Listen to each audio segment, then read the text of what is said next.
set to go again. Chris, I stay next to you tonight. Roll cameras, please. 61, thank you, Quincy. Take that. Speed. Set and background and action.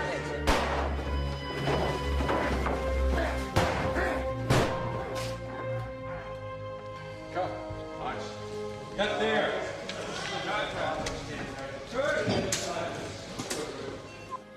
Welcome to Cinema and the Psyche, Episode 2. This time we're going to be talking about the psyche. Last time was primarily cinema.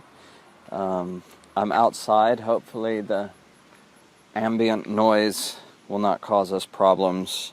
Hopefully the wind will not mess with my microphone, which is the iPhone.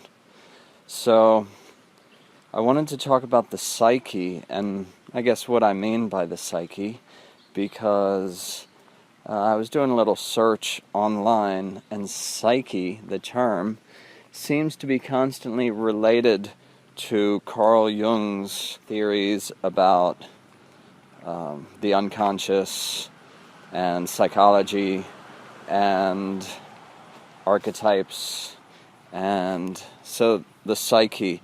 That's not the kind of psyche I'm talking about. Psyche, it overlaps. It overlaps. For me, psyche, the term, is simply referring to the individual. So I use psyche because the individual is not just a simple material, mechanistic, biological entity. There's more to it. What I want to discuss really is the artist and the audience member, and so the subject matter is the psyche. So my view on this is not going to be according to mainstream academia. Probably a large portion of people will not agree initially with my conception of the individual. I think in the West, we're very much confined by mainstream science. In the East, it's far easier. The East have deeper understandings of what makes up the individual. So I think science, I guess we'll just talk a little bit like a preliminary to try to bring people into where I'm going to go with the psyche. So the context really has to do with getting a proper perspective on knowledge in the West. So science, as perceived in the West, is ruled by academia, mainstream educational institutions, establishments, and I have to say this is not actual science. This has as much, I guess the term is dogmatic thinking and belief and faith as most religious thinking. So most people will, be alarmed by hearing that at first. But I think if you can just stick with me, maybe I can give some reasons for suggesting what I'm suggesting. So basically, Western thought is largely based on the educational institutions coming out of, I guess, Germany, maybe 1700s, 1800s. In any case, the British Empire is spreading across the world, also spread a type of authoritative academia. So a lot of what is spread is not so much based on fact or science, but it's largely based on previously accepted ideas by the authorities. And so, for example, when you go into, let's say, archaeology, the finds in archaeology suggest, the actual data suggests that anatomically modern human beings go back millions and millions, hundreds of millions of years. But what happens is, because that is not an accepted timeline, when a find is dated by all regular accepted methods to be outside of the currently accepted timeline, then rather than take that data seriously and reevaluate, which would be science, what happens is that find has, some detail about it has to be adjusted to fit the current accepted thinking in terms of timeline. So that's just simply not science. So this is happening in so many areas. There's so many theories that are taken as factual, and peripheral evidence is given, and it doesn't really prove what it's meant to prove. It just suggests, then, that evidence is based on other so-called evidence. I remember coming across some kids online who created a program that you input keywords and it spits out a random essay. The software writes the essay, the paper, just based on keywords, and many of these were sent out for peer review, and a large portion of them passed the peer review process, some even published in journals, respected journals. And so what we have here is a system of so-called science that, if your paper is based on other papers, that's supposed to be a positive. You're referencing so many other peer-reviewed journals. Largely, very few people are interacting with the actual source data, or even know where that source data, began or comes from. So in any case, this is all just a prelude to my discussion on the psyche. Just to say that the modern mainstream view of the individual as a purely mechanistic, biological, cellular entity is simply a weak theory at best. There's a very good talk by an academic. I forget his institution, I forget his name at this moment, but I'm going to put this link at the bottom in the notes on the website, cinemaandthepsyche.com, because this is a great talk. He calls it something like Psychology and its 8 Taboos. So he basically goes through a number of topics that have masses and masses of data that in any accepted field would be considered ripe for study, exploration, analyzation. But because it falls outside of the set parameters of this mechanistic, biological, purely biological understanding, it's disregarded as junk science.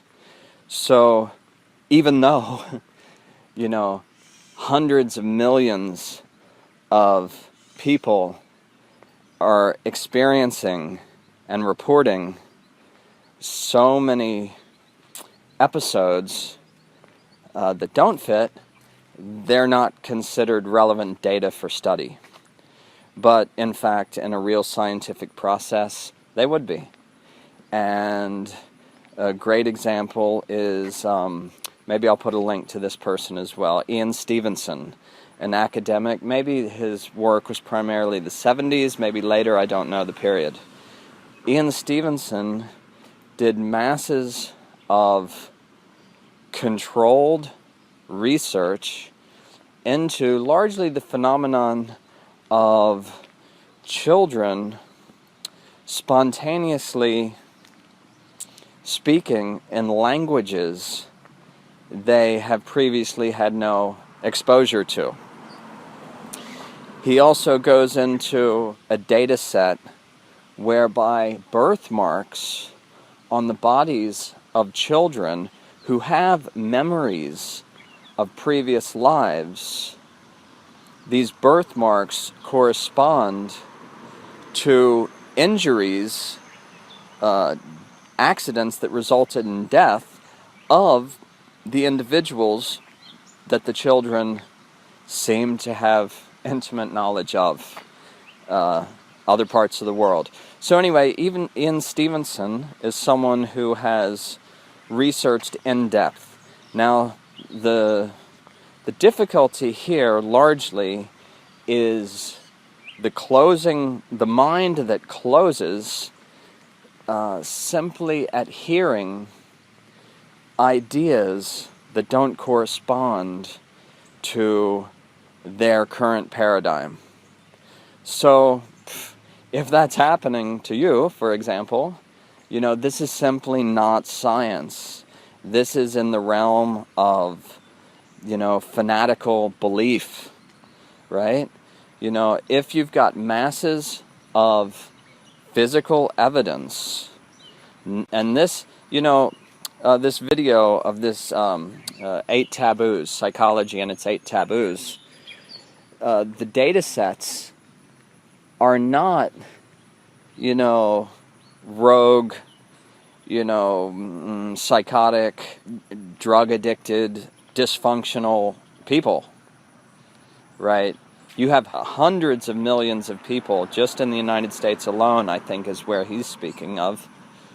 Anyway, so my idea is not to convince you of anything just now, only to say that the evidence for an expanded understanding of the individual is, in my opinion, undeniable. It's certainly huge, should be looked at, but because, from a very young age, our schooling is teaching us to just accept authority. We're graded on how well we repeat what we're told, right from the beginning. So the conditioning is listen to your authorities and believe them. And then, of course, in society, we're provided with all of our authorities. The TV's an authority, the newspapers, although they're all privately owned, somehow they're an authority. TV, even news, I'm not trying to create some kind of conspiratorial podcast, but when you have, like the Bush administration, spending hundreds of thousands of dollars on fake news that is injected into regular news broadcasting, and the viewer is not told that it's fabricated, you got to question, news. You got to question, in any case, all these authorities were given. So my hope is that you are broader minded than that, and at the very least you're scientifically minded, which means you can, make up your own mind based on the evidence. So, don't give up that power to authorities which time and time and time again are shown to have biases and motivations that aren't exactly, for our benefit. So in any case, enough of the conspiratorial stuff. This is all just to point out that our academic understanding does not necessarily equate to truth. So in any case, the psyche. The reason why this is cinema and the psyche, and the reason why the psyche to me is such an interesting aspect, is because the nature of the individual.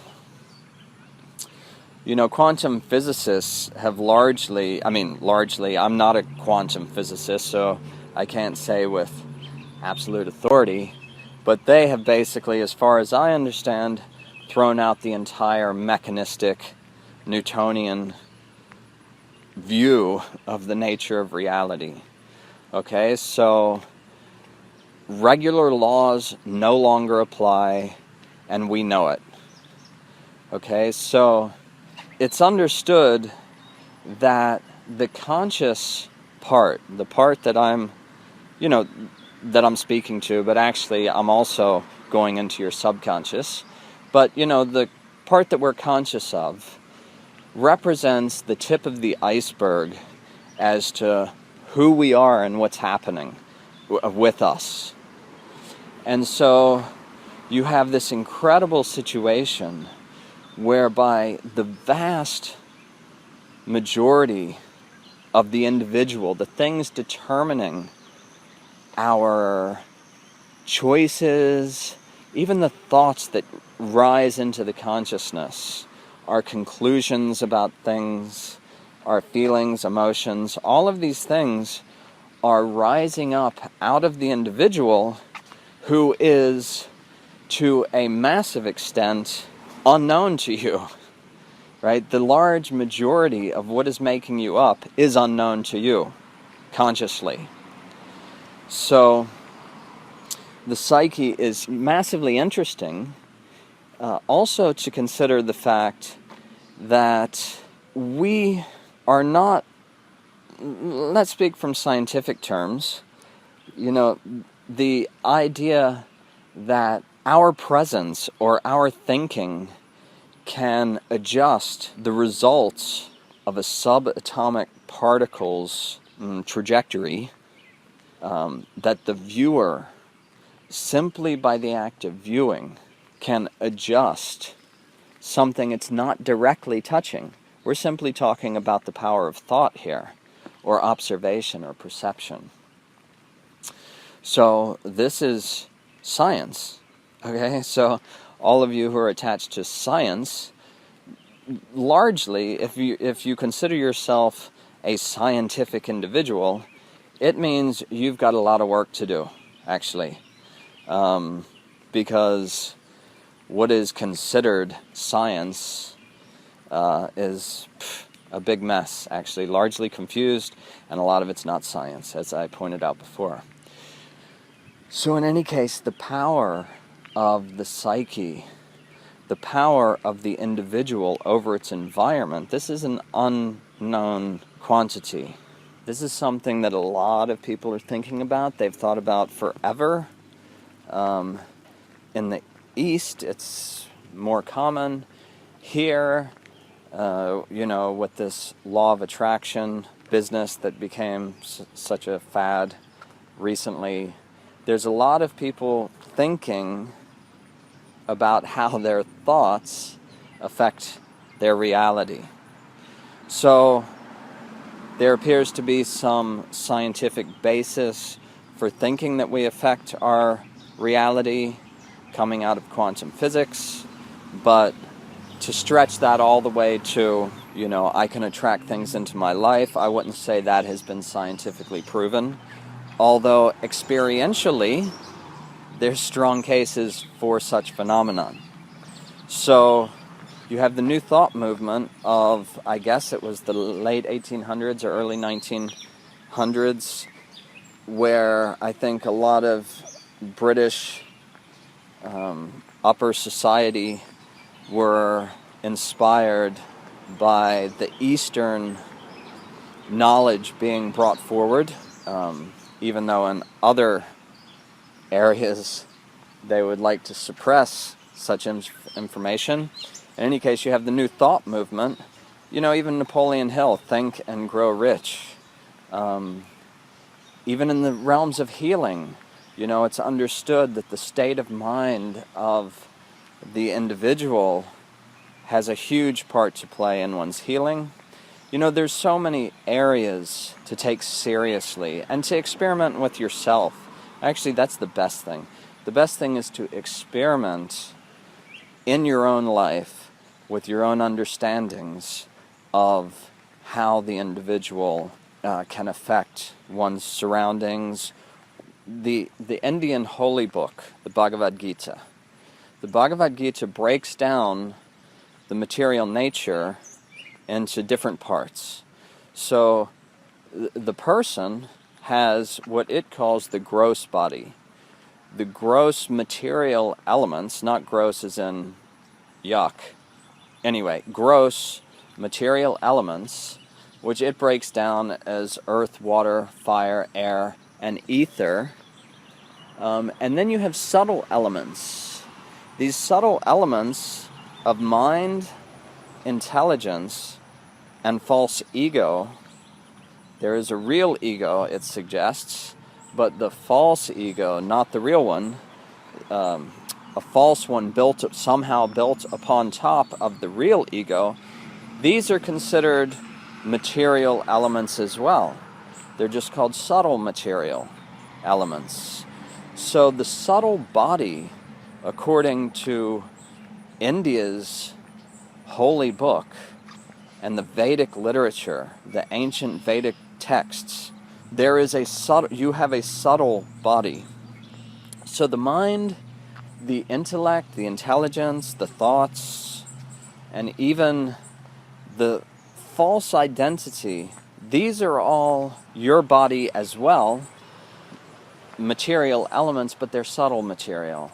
So this is a whole aspect that appears, just like in this teacher's Psychology and its 8 Taboos suggests, this is something that has a serious foundation in the human experience, and yet it has no place in modern mainstream science. So in any case, my presentation of the psyche and its interaction with cinema must include this subtle body, or the nature of subtle energies. You have Bernardo Bertolucci saying that the power of film is such that it picks up not only what's in front of the camera, but it picks up everything around it as well. So this is Bernardo Bertolucci. Then you have, one of the greatest lessons I feel I have learned about making movies comes from Francis Ford Coppola and his experience as we see it, as we have, can interact with it. I wasn't there, but Hearts of Darkness and the movie itself. The lesson that I gathered there is that, and I've heard him speak about this specifically, is that the way by which you go about making the movie becomes part of the movie. So all of the stuff that doesn't necessarily appear on screen in the production design or in the dialogue or on camera, just like Bertolucci's comment, it picks up everything. All of this stuff somehow infuses itself into the movie. And we can see that the way Apocalypse Now was made, the conditions under which it was made, is quite possibly one of the greatest aspects of the movie itself, although largely it's an intangible if you're just analyzing, scene by scene, what's in the frame, and you're breaking it down, and you're saying this person's there, and this is there, and they're talking about this. So this appears to be a significant aspect, in my view, of filmmaking. It really appears that the process of making the movie, often it's very common to hear that the mood that permeated the set somehow influenced the outcome. So for me, in my analyzation, this has to do with subtle energies, the subtle platform. Actors need to be thinking what's happening within them. They need to be there. If they're not there internally, there is a difference in the way it's perceived. You can tell a person who's just delivering a line and a person who could say nothing else because that's them at that moment. So to me, this is an important aspect of the psyche and the individual's interaction with cinema. Up front, as the artist or filmmaker, because what's happening within you and within the people around you ends up as part of the movie, and as the audience member, although they may not be able to pinpoint it, they're receiving that subtle energy that somehow is being transferred. So this adds, in my opinion, and for my own filmmaking, this is highly relevant, this adds a dimension that largely I've only seen alluded to, and Coppola's example of the way in which you make the movie becomes part of the movie is one of the most, profound lessons I've, absorbed. So I think this also makes sense why, I would hate to think that Spielberg hears me criticize his work, and I'm sure he would never listen to this podcast, but in any case, for me, Munich is my favorite Steven Spielberg work. And I haven't figured out exactly why it is. The flashbacks, is it the flashbacks to the terrorists, the terrorist event that happens throughout the movie? To me, it's a little uncomfortable, but, I would never conceive of how to do it differently. I would never want to even suggest it.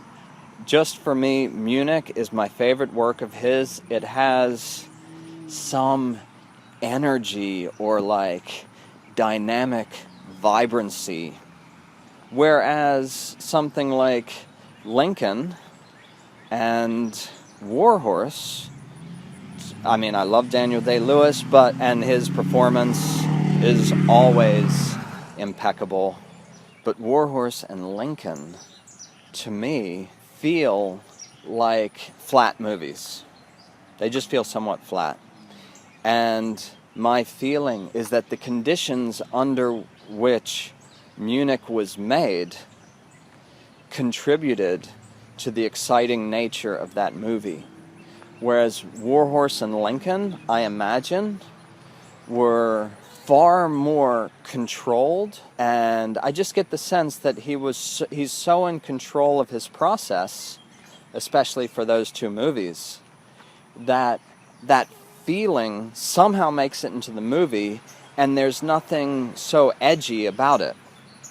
Whereas in Munich, I think, I haven't studied in depth, but I think, the schedule was rushed. He rushed through that one more so than maybe other projects.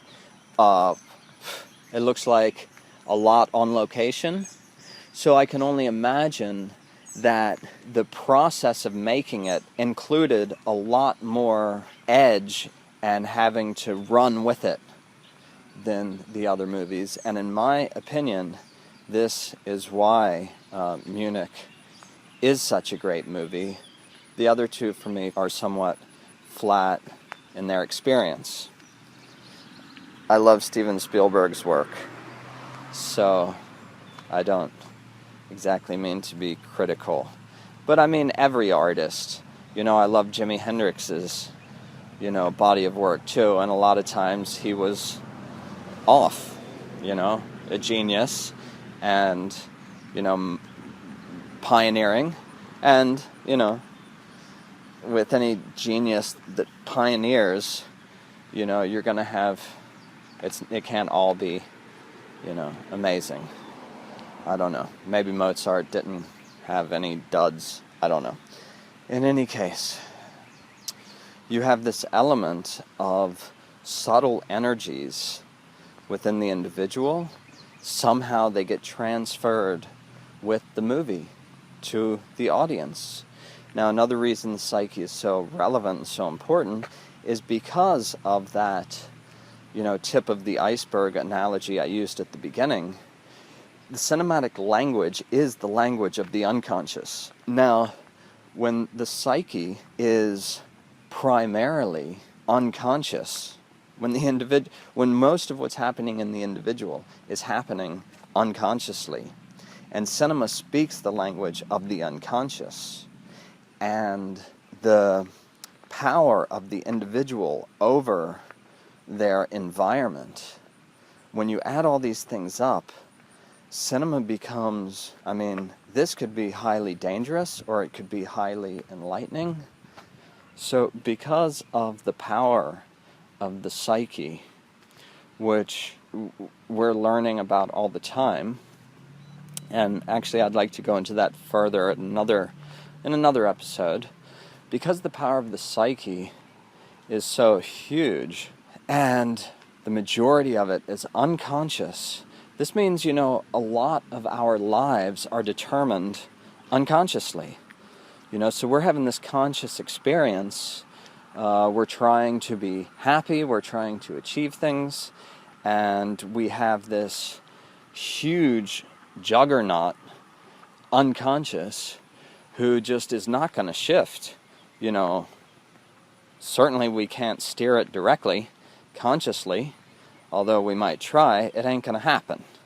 So when you have a medium as powerful as cinema that speaks the language of the unconscious, you have a tool that its effect is massive. The scope of its effect is huge.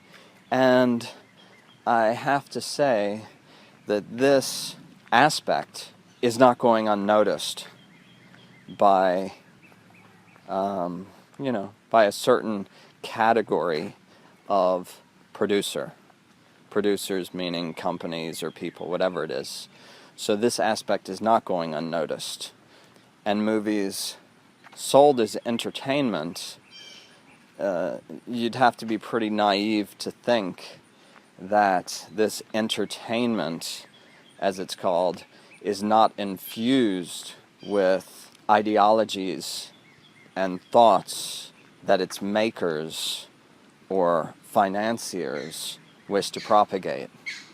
The power of cinema over the individual, in many ways, that's what this podcast is about. I think that's what the large majority of people are unaware of. And so it's what I wish to learn about more, which is why I'm talking about it. So I think this kind of rounds up a couple aspects of the psyche, probably the most important aspects of the psyche that I'm interested in and wish to delve into further. I think it's probably long enough for this episode. The website is cinemaandthepsyche.com. We're on the iTunes Store. We're on Stitcher. Have Facebook page, Twitter, all of these things. I'm getting my head around how to use all of these things because ultimately I'm not interested in all these things. I'm interested in cinema, but I am interested in interacting with people. Ultimately, I am a filmmaker desirous of making our slate of pictures. So I do have a desire to communicate and interact with people. And so at this stage, in this moment, with this podcast, these social media platforms and all of this stuff is relevant. So being that you're also here and probably on these platforms for one reason or another, I'd really appreciate if you could like a page, leave a review on iTunes, or just write. I think it's matt@cinemaandthepsyche.com. That's MATT. Thanks for joining me. I appreciate you lending this time. Time's valuable. I hope we can expand the form. I hope we can move into a new age of cinema, not some spiritual new agey cinema, but a cinema that is more conscious of itself and how powerful it can be, and used to entertain, enlighten, and just to move us all forward. We have enough problems in the world. Cinema is a huge tool. It's not being used very well at present. I would hope that we can also learn its power, also learn how to use it, and use it for propagation of the individual. So let's value the individual, and join me for the next episode 3. Thanks again. Until next time.